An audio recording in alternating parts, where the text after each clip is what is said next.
కాళ్ళు కడిగి నీళ్లు తల మీద జల్లుకున్నటువంటి మీ మామగారు నీకు ఓటేయిద్దని చెప్పాడు. మీ తోడబుట్టినటువంటి తమ్ముడు రామ్మూర్తి నాయుడు గారు మా అన్నకి ఓటేయబాకండి, నారా చంద్రబాబు నాయుడు గారికి ఓటేయబాకండి అని ఊరూరు తిరిగాడు.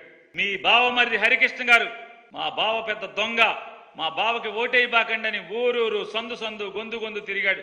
మీ తోడల్లుడు దగ్గుపాటి వెంకటేశ్వరరావు గారు ఇతను ఒక వెన్నుపాటుదారుడు, కుట్రదారుడు, దొంగ, ఏయబాకండి ఓటు అని మీ తోడళ్ళు తిరిగాడు.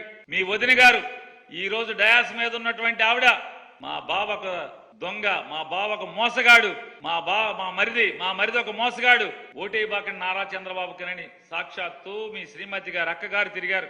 మీ మేనగోడల భర్త గారు నారనే శ్రీనివాసరావు గారు చంద్రబాబుకి ఓటేయబాకండి అని చెప్పని ఊరు ఓడా తిరిగాడు. మీ చుట్టాలంతా ఆగా తిరిగేశారు కదా. ఇవాళ ఈయన మాట్లాడతాడు.